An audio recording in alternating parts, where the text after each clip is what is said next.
He captured her as a pawn to ensure his people's peace, but this enemy prisoner would become the only reason he was willing to risk a war. This unexpected sacrifice, where the peace of an entire people is put at risk for a single connection, is what makes this story so human. If you were also moved by this twist, show your support in the comments and subscribe so you don't miss the unfolding of this impossible love. He captured her as a pawn to ensure his people's peace, but this enemy prisoner would become the only reason he was willing to risk a war. If stories about the power of resilience resonate with you, subscribe to the channel to continue this journey together. The relentless sun of the Chihuahuan desert was a fiery hammer on her skin, baking the dust and blood that stained her torn dress. Elena felt life draining away through a throbbing wound in her side, each breath a battle against an invisible knife. The image of her farm in flames, the ashes dancing in an indifferent sky, was the only memory she had left. Suddenly, a shadow fell over her, a momentary relief from the heat that quickly turned to terror. She looked up and saw the silhouette cut against the blinding light, a Chiricahua Apache warrior. Panic, cold and paralyzing, rose in her throat, bringing with it all the whispered stories around the campfire about the long-haired demons, the soulless savages. This was the end. She closed her eyes, surrendering to what she believed was her inevitable fate. But the final blow never came. Instead of the expected violence, she heard the soft sound of knees bending on the dry earth. Hesitantly, Elena opened her eyes. The warrior was crouched beside her, his face a relief of harsh lines, sculpted by wind and sun. But his dark eyes held an unexpected stillness, not the murderous fury of the legends. He observed the wound with intense concentration, and her heart raced when his hand moved to his knife. However, he did not raise it against her. Instead, he cut a clean strip from the soft leather of his own shirt. With a gentleness that seemed impossible from those war-calloused hands, he pressed the fabric against her wound to stanch the bleeding. Elena flinched at the touch, a muffled sound escaping her lips. The pain was immense, but the confusion flooding her was even greater. The monster from her nightmares was acting with a kindness she had rarely known. But to understand how we got to this point, we need to go back in time. Weeks earlier, peace in the Arizona territory was a thin sheet of ice over turbulent waters. A treaty, signed with the reluctant hope of both sides, promised the Chiricahua the sanctuary of their sacred mountains. However, the whisper of silver discovered in the rocks poisoned the promise. Settlers, driven by a fever of greed, began to ignore the borders, their pickaxes tearing into land that was not theirs. On the farms and in the forts, the settlers spoke of the Apaches as a savage obstacle to progress. In the Chiricahua camps, the elders spoke of the white men as a plague that consumed Mother Earth, a disease that respected neither life nor spirits. The tension grew with each sunrise, a powder keg waiting for a spark. Nakia, son of the great chief, saw the path to war with a heavy heart. He had argued in the council for one last attempt at diplomacy, an appeal to the bluecoats to honor their word. But his people's patience had run out, along with the diverted water sources and the decimated buffalo herds. The decision was made. They would retaliate, not with the fury of annihilation, but with the precision of a warning. And Nakia was entrusted with the most delicate and dangerous task: to capture a hostage, someone of enough value to force the white leaders to back down and negotiate. The daughter of the rancher, who had most aggressively encroached on their lands, was the chosen target. Not out of hatred for her, but as a strategic move in a desperate game for his people's survival. The night of the raid was cloaked by a partial moon, its silver glow casting sharp outlines on the sleeping ranch. Nakia and a small group of warriors moved with the fluidity of shadows, their moccasins barely whispering in the dust. The plan was silent and swift. Get in, take the girl, and get out before the alarm could be raised. But fate, as always, had its own script. A watchdog sensed their presence, and its desperate barking tore through the silence. Lantern lights flickered in the windows, followed by the sharp crack of a rifle. The surgical infiltration turned into a chaos of fire and screams. In the confusion, a kerosene lamp fell, and hungry flames licked the dry wood of the barn, painting the night sky a terrifying orange. Nakia saw Elena emerge from the main house, her face smudged with soot, her eyes wide with terror, searching for an escape route from the hell her home had become. He moved to intercept her, his only intention to get her away safely. But in the same instant, one of her father's men, firing wildly from the porch, shot in the direction of the shadow approaching Elena. The bullet didn't hit Nakia. Instead, it tore a sharp scream from her as it grazed her side. A cold shock ran through Nakia's veins. This was not part of the plan. The mission had become a matter of life and death. Ignoring the danger, he reached her, lifting her into his arms before she could fall, and ran into the darkness of the desert, leaving behind the sound of fire and the failure of a peace that had never truly existed. And so the present and the past collided. The journey through the desert was a feverish blur for Elena. She remembered fragments, the strength of the arms holding her against a firm chest, the steady gallop of a horse beneath them, the sun rising like a bleeding wound on the horizon. The pain was a tide pulling her into unconsciousness, but his presence was a strangely solid anchor. Now, lying on the hot sand, the memory of the chaos merged with the bewildering reality of her captor cleaning her wound with a gentleness that defied all logic. The savage of the stories was a ghost. The man before her was real, complex, and in a terrifying way, her only savior. Nakia tied the piece of leather, but he knew it wasn't enough. The bullet only grazed you, but the fever from the wound can kill you, he said, his voice low and deep. The first words she had heard from him. He stood up, and for a moment, panic seized her again. But he only moved a few steps away, pulling leaves from a low, resinous bush she didn't recognize. He mashed them into a dark paste in his hands and knelt beside her again. When he leaned in to apply the poultice, she flinched instinctively. "Be gentle. It hurts," she whispered, the words nearly lost in the wind. Nakia's gaze met hers, and for a moment all the hardness in his face dissipated. He held her close, with a firmness that was more comforting than restrictive. "I would rather die than hurt you." With a careful hand, he applied the cool paste. It stung, but the promise in his voice was a balm, more powerful than the herb. Compassion that arises where it is least expected is one of the most powerful forces in existence. If you were also moved by Nakia's promise, leave a comment of support for Elena and subscribe so you don't miss the unfolding of this story. His words echoed in the desert silence, a promise so shocking that for a moment the pain in her side was forgotten. Elena watched him, trying to find the lie in his eyes, but she saw only a dark and unwavering sincerity.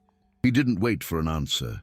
With a movement that was both strong and reverent, Nakia lifted her from the ground, cradling her against his chest as if she was something precious and fragile. The shock of the contact, the solidity of his muscles under the deerskin, sent a different kind of tremor through her body, one that was not from fear or fever. For the first time, she didn't fight. Exhausted and confused, she let her head rest against his shoulder, the scent of leather, sage, and dust filling her senses as he carried her toward his horse. The journey was a fever dream. Riding in front of him on the horse, his body was a shield against the cold wind that rose with nightfall. Elena drifted in and out of consciousness, waking to the gentle touch of a canteen of water at her lips or his hand checking the temperature of her forehead. He did not take her to a noisy camp, as she had feared, but to a hidden recess among the red rocks, a natural shelter that seemed to have been carved by the mountain spirits. There, with the night sky unfolding like a velvet blanket studded with diamonds, he laid her on his own blanket, near a small fire that he lit with a silent, mesmerizing skill. The safety of the small sanctuary was as real as the danger that surrounded them outside, and Elena found herself caught between two worlds, the one she had been taught to hate, and the man who, against all odds, was saving her life. The warmth of the fire began to thaw the chill that had settled in her bones, but it was Nakai's silence that unsettled her. He sat on the other side of the fire, a living bronze statue watching the flames dance. His movements were economical and full of purpose. He took a small leather pouch from his belt, mixed a handful of dried herbs with water from his canteen in a metal cup, and placed it near the embers. The aroma that rose was bitter and earthy, but strangely comforting. When the liquid was warm, he brought it to her, kneeling once more. He held the cup, waiting for her to drink. Elena hesitated, her body tense. Poison. The thought crossed her mind, a ghostly echo of the fears of her old life. But meeting his gaze, steady and patient, she saw not malice, but the same seriousness with which he had treated her wound. Slowly, she propped herself up on her elbows and drank the hot tea. The liquid was strong, but a calming warmth spread through her veins, easing the throbbing pain and loosening the knots of tension in her muscles. After she drank, he took the cup back and returned to his spot. The silence returned, but now it was filled with an unspoken question. Elena watched him, the way the firelight carved shadows on his face, highlighting the curve of his jaw and the intensity of his eyes. He was not a demon, he was a man who had kidnapped her, but who was also keeping her alive. The contradiction was a headache in itself. Why? The word escaped her, a hoarse whisper. Why are you helping me? Nakia didn't look at her immediately. His gaze remained on the flames, as if searching for the answer there. The sky saw that the bullet was not meant for you, he said finally, his voice like the rumbling of distant stones. My duty was to take you as a message to your people. My duty now is to ensure that message arrives alive. There was more in his gaze than just duty, a depth that suggested her life had become more than a simple means to an end. But Elena was too exhausted to decipher it. A living message, the coldness of those words contrasted with the warmth of his actions. A message didn't need a warm blanket or a herbal tea to ease the pain. A message didn't need to be watched with the silent concern she saw in his eyes whenever he thought she wasn't looking. The tea, combined with the exhaustion that weighed on every limb, began to pull her into a welcome darkness. Her eyes closed, and the last thing her mind registered was not the image of an enemy, but that of a motionless guardian, his silhouette outlined against the flames, watching over her sleep in the heart of the wild desert.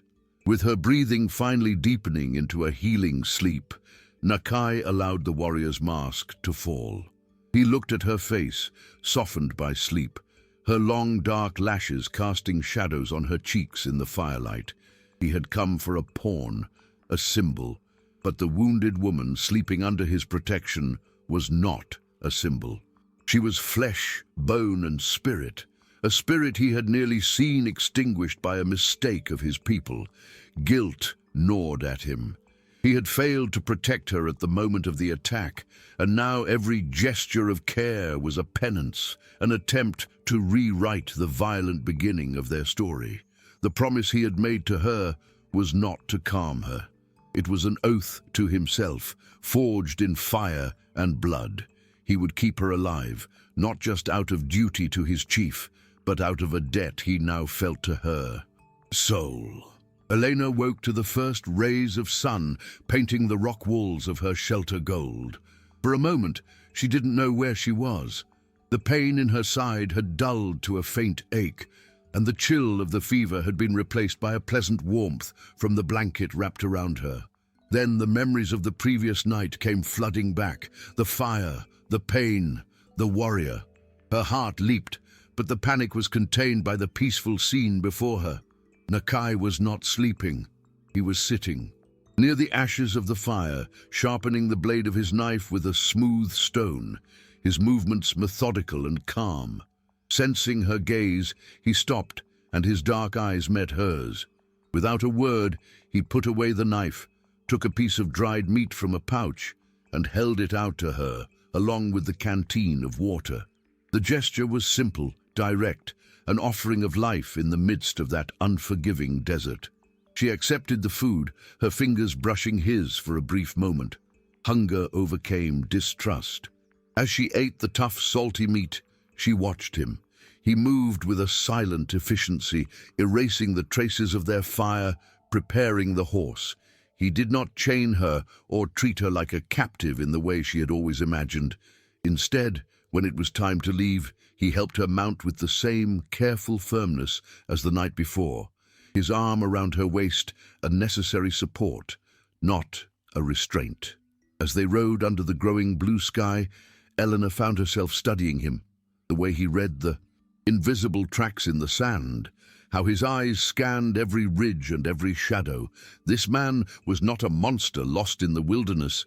He was a part of it, moving through his land with a grace and knowledge that left her both in awe and deeply aware of how helpless she was without him. They rode for hours, and the desert that had always seemed a barren enemy to Elena began to reveal its secrets under Nakia's gaze. He stopped the horse suddenly, not for danger, but to point to a cactus blooming with a flower of improbable beauty, or to the flight of a hawk circling lazily in the infinite blue. He showed her how to find water in places that seemed bone dry, and how the shadows of the rocks could tell the time of day. She began to realize that he wasn't just traveling through this land, he was reading it like a book she never knew existed. In one of these quiet moments, he abruptly veered from their path, guiding the horse through a dry, rocky riverbed. "Trackers," he murmured, more to himself than to her. "Your father's men. They are far, but the wind carries the scent of their tobacco." The ease with which he detected an invisible threat made her shiver, a mixture of fear of the pursuit and a reluctant admiration for his skills. At the end of the second day, the low hills gave way to rugged mountains whose peaks seemed to scratch the belly of the sky. "The Chiricahua Mountains," Nakia said, and the pride in his voice was palpable. "My home." To Elena, the word home sounded like a sentence. The comfort she had begun to feel in his presence evaporated, replaced by the icy fear of the unknown.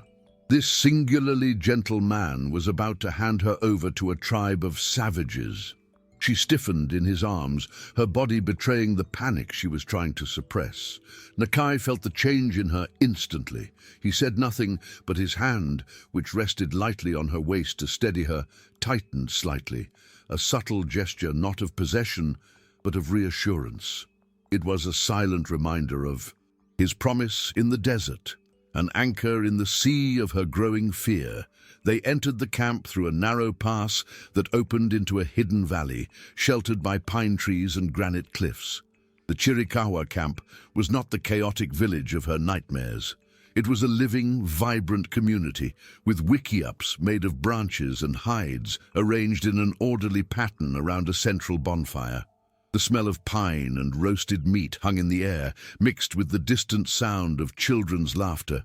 But when Nakia rode into the center of the camp with her, an abrupt silence fell over the valley. Work stopped, conversations died. Dozens of pairs of dark, inquisitive eyes fixed on her, a mixture of curiosity, suspicion, and thinly veiled hostility. The air grew heavy, and Elena felt every bit of courage she had gathered in the desert evaporate under the weight of that collective scrutiny. Nakia led her steadily through the sea of silent faces to the dwelling in the center of the camp. An older man, with a regal posture and grey hair braided with eagle feathers, emerged to meet them. His eyes, as dark as Nakia's but lined by decades of leadership and war, assessed Elena from head to toe, pausing for a moment on the makeshift bandage on her side. It was the chief, Nakia's father. He spoke to his son in their native tongue, the words sounding like distant thunder in the mountains. Elena did not understand the language, but she understood the tone. A sharp question, a demand for an explanation. Nakia replied. his voice firm, and although she couldn't decipher his words, she felt the protective strength in his posture as he subtly placed himself between her and his father's piercing gaze. She was the pawn, and the players had just met over the board. The chief, whose name was Geronimo, did not look away from Elena as Nakia spoke. Each of his son's words seemed to fall like a stone into the well of his silence. Elena saw the chief's jaw clench as Nakia gestured towards the burning ranch and then to her wound. The explanation, however vehement, did not seem to soften the leader's harsh expression. Finally, Geronimo spoke, and his words, though few, carried the weight of an avalanche. He turned his back on them and walked back to his dwelling, a gesture of dismissal that was more frightening than any outburst of anger. The judgment had been suspended, but the sentence hung in the air, invisible and suffocating. Nakia let out a breath he didn't know he was holding, and gently touched Elena's arm. "Come," he murmured in English, the word sounding strange and intimate amidst his tribe. He led her away from everyone's gaze, toward a small wickiup on the outskirts of the camp. An older woman, with a face wrinkled like a map of dry rivers, was outside, grinding corn on a stone. She looked up as they approached, and her gaze was as sharp as Geronimo's, but it held a spark of something that wasn't hostility, perhaps a weary wisdom. Nakia spoke to her in a low, respectful voice. The woman, Taza, looked at Elena, then at the wound, and gave a brief nod. The responsibility for Elena had been transferred, and Nakia, with a final apologetic look that she couldn't interpret, moved away to join the other warriors, leaving her under the silent watch of the old Apache woman. The inside of the wickiup was a dark, warm cocoon, smelling of pine smoke, dried herbs, and earth. Taza said nothing. With an imperious gesture, she pointed to a pile of buffalo hides. Elena obeyed, feeling like a frightened child. The old woman knelt and, with fingers that were surprisingly agile despite the knots of age, untied Nakia's leather bandage. Elena flinched, expecting pain, but Taza's touch was firm and experienced. The woman made a low sound in her throat, a murmur of disapproval at the sight of the inflamed wound. Without haste, she cleaned the area with a damp cloth and then applied a cool, green paste that smelled of wet earth. The initial sting was quickly replaced by a numbing relief. Throughout the process, Taza's bright black eyes never left Elena's face, reading her fear, her pain, and her exhaustion with unnerving clarity. As Taza finished her work, the sounds of the camp changed. The hum of daily life gave way to a tense silence, which was soon broken by the deep sound of men's voices. Outside, the war council had gathered.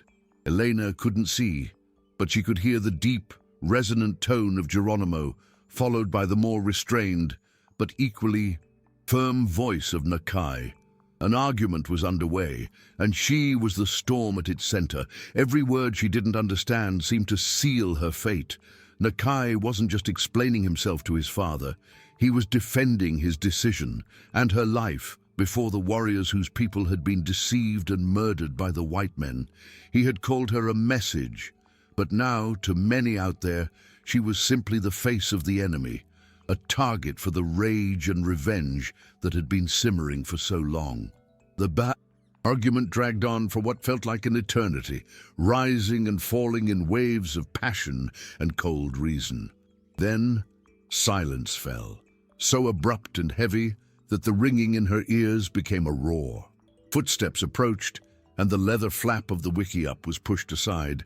It was Nakia. The light from the council fire behind him turned him into a dark silhouette, but as he entered, Elena could see the weariness etched on his face. He carried a clay bowl of steaming stew, the smell of which made her stomach rumble with a mix of hunger and nervousness. He placed the bowl in her hands without a word, waiting for her to eat. Only after she took the first hesitant spoonfuls did he speak, his voice low and hoarse. "The council has decided. You stay. You are my responsibility now." The word responsibility sounded like the click of a lock, imprisoning her. but also like the only barrier between her and the hostility that awaited her outside.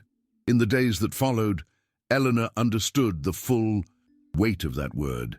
She was a ghost in the camp. The women looked away when she passed, conversations fell silent, and the children who once ran freely were pulled close to their mothers. The hostility wasn't violent, but a wall of ice, constant and impenetrable. Her only interaction was with Taza, who continued to treat her wound with a brusque efficiency, and with Nakia. He was her protector, her provider, and her only source of English words. He would sit with her at dusk, sharing his meal, in silence, a silent guardian against the resentment of his own tribe. During these moments, Elena began to observe, to see beyond her fear. She saw the way Nakia spoke to the elders, with a respect that bordered on reverence, and the gentleness with which he treated his horse. She saw the man, not the warrior, and the contradiction of her situation deepened with each passing day. The wound in her side began to heal, turning into a thin, pink line, a permanent map of the moment her world shattered. As strength returned to her body, idleness became a torture. She spent her days watching the Chiricahua women. Their movements were a ballet of efficiency and purpose, tanning hides, grinding corn, weaving baskets with a skill that seemed innate. Elena felt useless, a visible burden. One day, unable to bear another moment of passivity, she approached Taza, who was sorting a pile of dried roots and leaves. Without words, Elena simply took a handful of herbs and began to imitate the old woman's movements. Taza stopped, watching her with her piercing eyes. Elena expected a reprimand, a gesture to shoo her away. Instead, the old woman took her hand, repositioned her fingers on a specific root, and made a guttural sound, a sound that was not of anger but of instruction. It was the first crack in the wall of ice. That night, when Nakia brought her food, something had changed. He had watched her from a distance earlier, seeing her sit beside Taza, the two of them working in a shared silence. A strange, warm feeling bloomed in his chest, a mix of relief and something deeper he didn't dare to name. The silence between them in the firelight was no longer tense, but filled with a new curiosity. Elena took the first bite of the stew and looked at him questioningly. For the first time, a faint smile touched Nakia's lips. "Yucca root," he said, his voice low, "and mesquite leaves. Some of the ones you helped clean today." It was no longer just food to keep her alive. It was a lesson, a sharing. He wasn't just giving her sustenance, he was giving her the names of his world, and with them a small piece of himself. That small act of naming her world opened a floodgate. Elena's curiosity, so long suppressed by fear, blossomed under the starry sky. She began to ask questions, hesitantly at first, then with a growing hunger. She asked about the stars, and he told her the Chiricahua legends written in the firmament. She asked about the mountains, and he spoke not of rock and ore, but of the home of the mountain spirits, the Gaan, who danced to heal and protect his people. His voice, when speaking of his culture, lost the harshness of the warrior and gained the reverence of a devotee. And Elena listened, absorbing every word, feeling the walls of her old world, built on fear and ignorance, crumble brick by brick.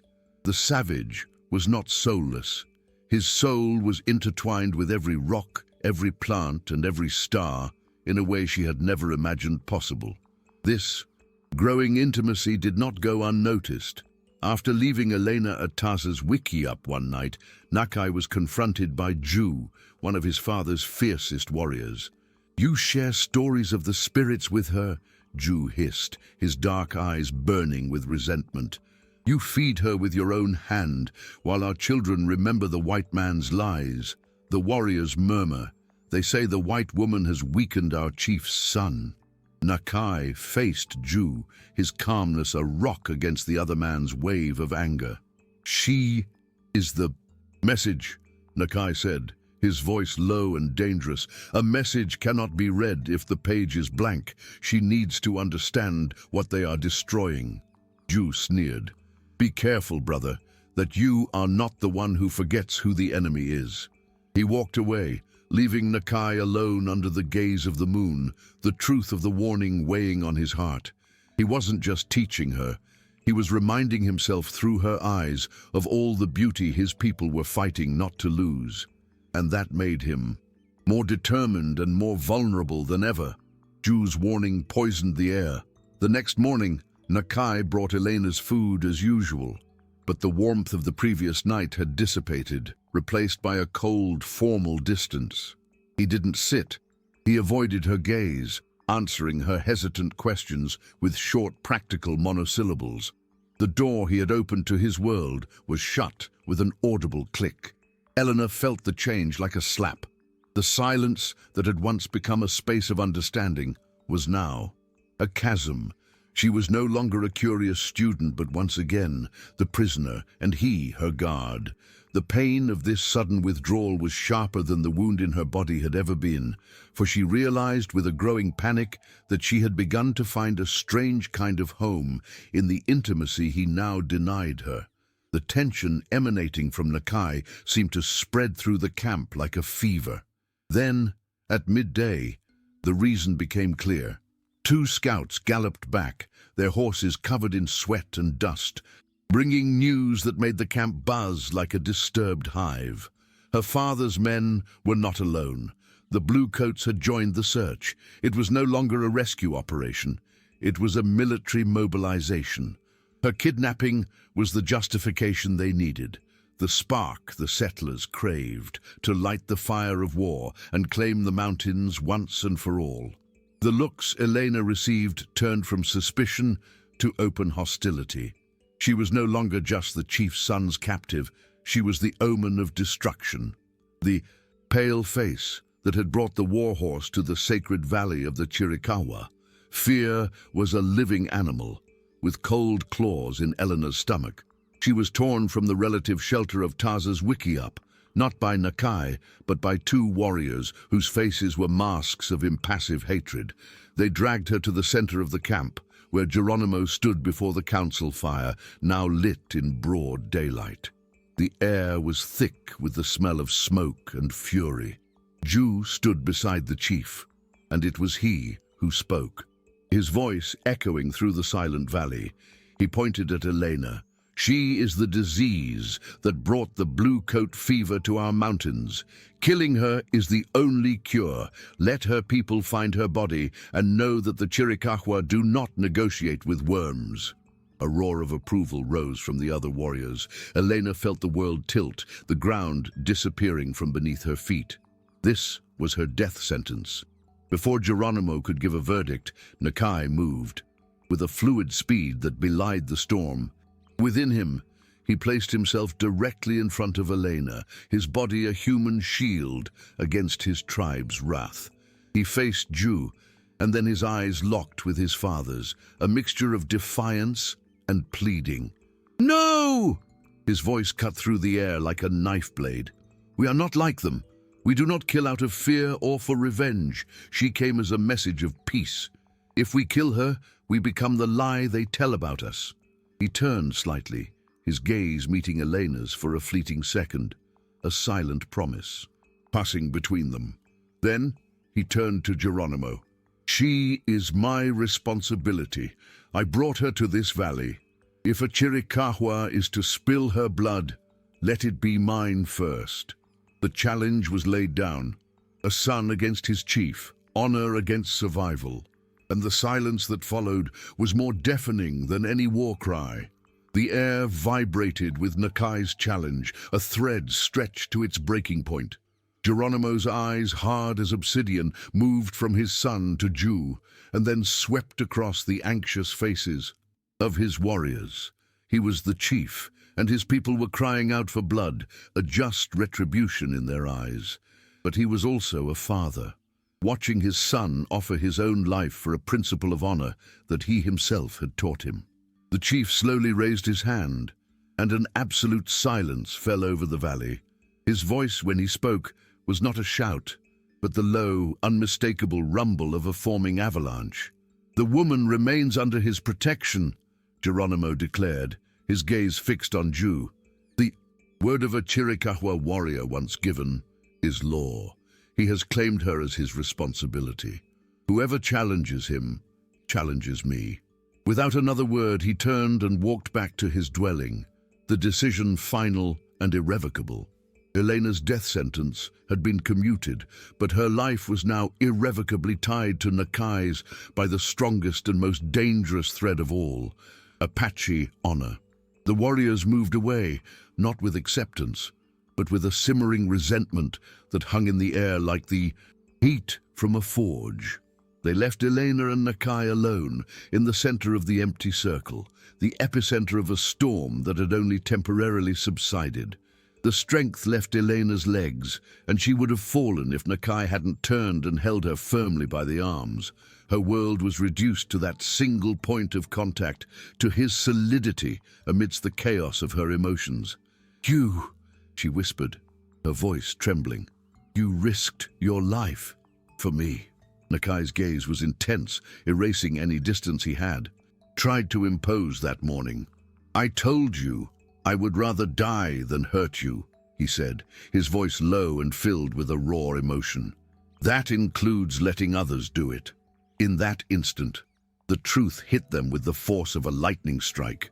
He was no longer her captor, and she was no longer his prisoner. He was her protector, and she, the reason he was willing to defy his entire world. His words hung between them, more binding than any rope or chain.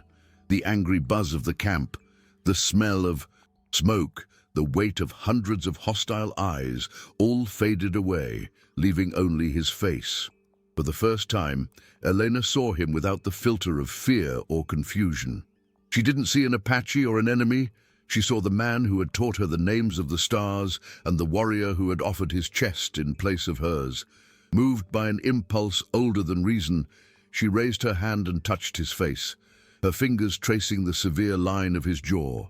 He leaned into her touch, like a thirsty plant leans toward the rain, and then he kissed her.